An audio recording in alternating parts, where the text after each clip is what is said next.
The E75 is known as a do-it-all heavy. It might weigh in at 91 tons, but it actually has a pretty decent top speed of 40 kilometers per hour, making it actually chug along once you're on flat ground or going down any decent slope. It's got great alpha at 460, very solid turn armor, and enough gun depression to use this vehicle on really any ridgeline. The VK45 has not always been my preferred choice over the two, but after Wargaming buffed this vehicle in update 8.9, we're going to be trying it out live, seeing how the vehicle works. When we take a look at the loadouts, I'm running for my consumables and provisions. I'm running multi-purpose restoration pack, I'm running a repair kit, and then tungsten rounds. I was running double tungsten and adrenaline on my VK72 and VK45. The issue that I kept having is that because these are rear-turreted tanks, when you pull around a corner, what shows first? Well, your track wheel. And obviously people shoot your track wheel. Even if they don't pen you, your track is broken, which means that other people can shoot you while you can't even see them. So that's a big issue. I've noticed that happening a lot. So if you have to repair your track to try to back up, and you don't even have a second repair kit if something gets damaged, well, you've just used your multi-use restoration and having fun sitting there with a 60-second cooldown on a damaged loader. So instead, I'm running double repair kit and tungsten rounds. For provisions, I'm running double chocolate to get that 13% crew mastery, and then finally enhanced sandbag armor to get an extra 138 hit points, bringing me about 138 more than the E75. So those are the consumables and provisions I'm running on the VK45. What do I feel is better, tungsten rounds or adrenaline? Well, it's a very different thing, because tungsten gives you more damage out, which I like, because if you're not going to always use your adrenaline,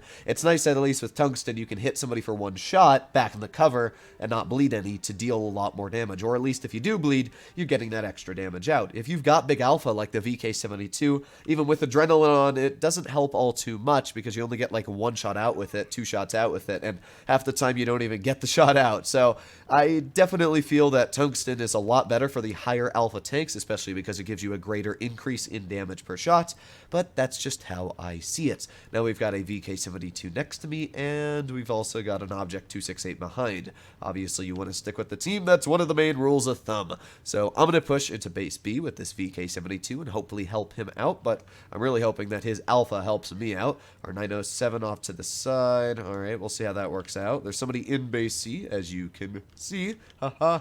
Alright, let's just capture it, and then I'll push up a bit. Maybe we'll spot the person. Here we go. That person's still capping anyway, so yeah, there you go. Nice spot on the E5, and there's also a 57 heavy detected. My mediums should hopefully be able to win that side of the map. I'm just going to get into a side-scraping position, and there you go. You can see my track wheel has already been shot. As I just said, it gets shot quite often. We got the 57 heavy off to the side, so maybe we can aim in a shell on his tank. I don't know if this will pen, but we'll go for it. And it did. Once they buff the side armor of the 57 heavy, it's very hit or miss if you're actually going to penetrate the shell. So I'm not going to use my tungsten on something that I'm not too sure of. But this should be a lot easier if this 57 either backs up, although we also got the E5 here, so let's just aim in a shell on his lower plate. Accuracy moment. You can see we aimed it on the lower plate, just did not penetrate. But we are bouncing a lot of damage here. This is where side scraping capabilities on this tank are very, very nice. So here we go. We're going to get our shell back in just a moment here. And, come on, I want to shoot you.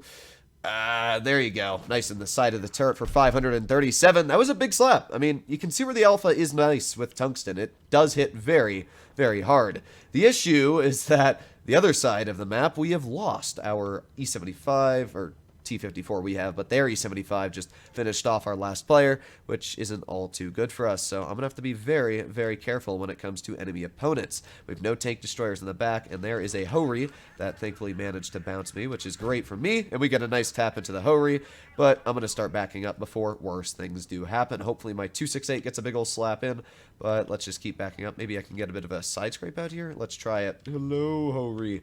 How you doing there? Boop. Oh, come on. This gun's accuracy is still letting me down a bit. I'm just going to back up. Even if we get penned by the Hori, I just want to back up so I can hide my tank's hull a bit easier. And, yeah, maybe we'll be able to get a shell in. So here we go. Angle up the hull. And hello, Mr. Hory. How are you doing? Let's aim it on his engine deck. That'll be a pretty easy pen. There you go. And now we're back in the cover again. I'm not sure if that Hory's AFK or he's just not... I don't know what he's doing, I'm going to be honest. We got a 57 heavy off to my side, though, which is obviously no bueno. So let's hope that that Hory gets finished off by the VK-72, and we can go over here and finish off what is... Oh, we also got an Object 84 off to the side. Ooh, this is getting mighty tricky, trying to figure out what I want to do here. Well, the 84 doesn't look like he's actually looking at me right now, so yeah, I'm going to try and deal with the T-57 Heavy, although the 57, I'm not really sure where he's going.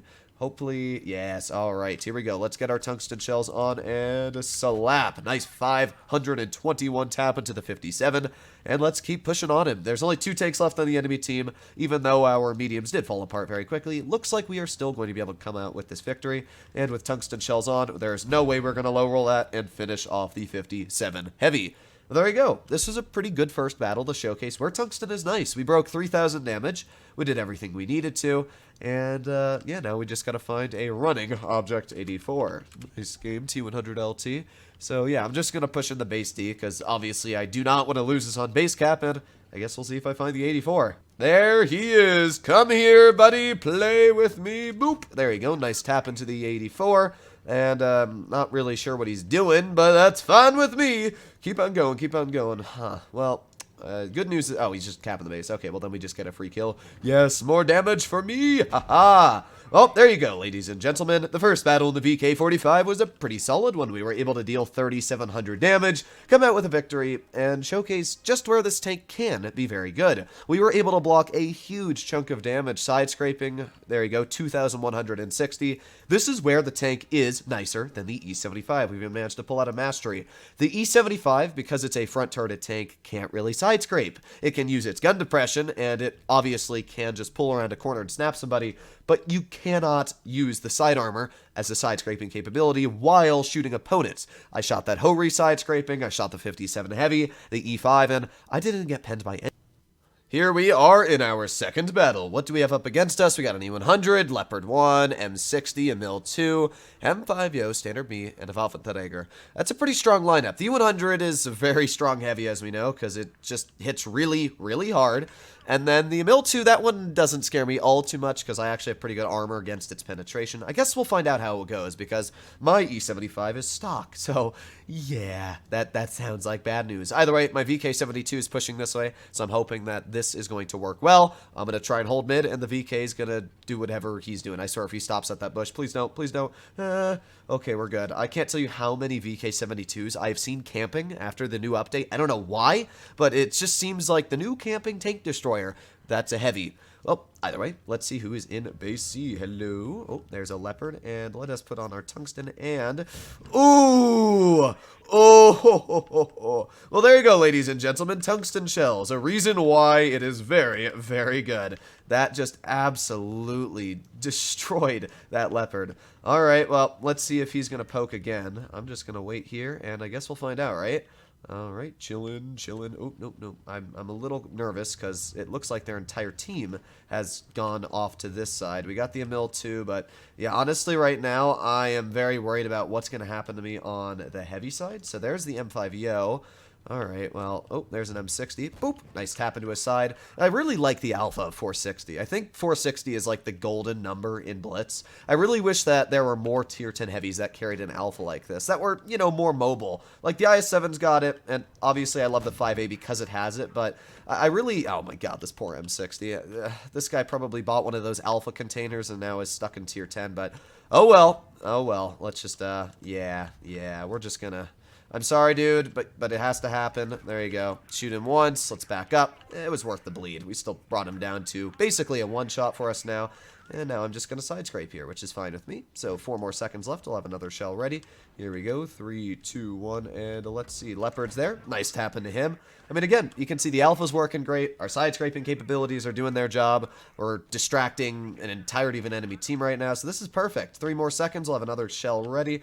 Let's see if we can get a shot into the Emil 2. Hello. Boop. There you go. Nice tap. And we're back to side scraping. This leopard, the only chance he would have of penning me is in my lower plate. As you can see, he tried to shoot, but we're fine. I mean, we are dumping out the damage here. We're doing pretty good on living, and yeah, let's get another... Oh, almost got blocked by that progetto, but that's all good. We got the leopard still trying to shoot me, and yeah, 5 more seconds left. We'll have a shell ready for this mill too. Here we go. 3, 2, 1, and there you go. Nice shot into the mill, finishing him off. How much damage are we up to? 3,829. I mean, this is a very solid chunk of damage for this game. We've done our job. We finished off some mediums. Those leopards really kind of screwed their team over. Like, why the E100's over here, the world will never know. But we're going to aim it on the rear of that E100. Fire. Oh, 541. Yeah, Tungsten is massive. I got to say, the ability to roll like 500 with a standard shell feels amazing with Tungsten shells. It really does. Let's see. We got the Yo off to the side. And where is the Waffenträger? That's the guy I'm worried about because...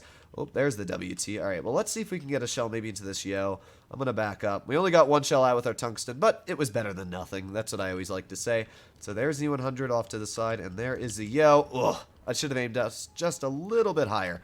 But we're already up on base cap. We've got a whole team of tanks against 3, so we should be fine. Yeah, let's aim it on this E100. Come on, 3, 2, 1, and fire. What? I think it hit him in the turret. Oh, I got ripped off. Alright, well, with the E100 who might come towards us, no, looks like he's actually not. Alright, well, let's push on the E100 then. We got enough health, we got 1,800, even if we get hit by him once, we still got plenty left. And judging that the Supremacy base cap is going up so fast, I do want to get some more damage out. So yeah, let's push on the E100, get a nice tap into him. Well, we even got a bounce. I mean, that was just poor aiming on his part, but fine with me. We're up to 4,700 damage dealt. We're going to aim it on another shell onto his lower plate. 3, 2, 1, and you can see I've got very, very nice penetration, enough to butter right through his lower plate. There you go. And there goes the VK-72, finishing him off. And with that, all that's left is us to reach 1,000 on the base cap. We could have gotten a very, very beefy HE out to the rear of that Yo, as you can see, but it's fine. We still did around 5,000 damage, came out with a victory, and showcased just where the VK is great. Actually, we did over 5,000. We could have done probably 6,000 if that battle had been able to continue. But there you go. 2 masteries, 2 great games, and everything you need to know about the VK-45. I really like the tank, and it's definitely growing on me. With Tungsten shells, being able to roll 500 on average feels amazing, and it's definitely made the tank a lot more enjoyable. Hopefully, you enjoyed today's video, and other than that, I'll be seeing you in the next one. Bye-bye.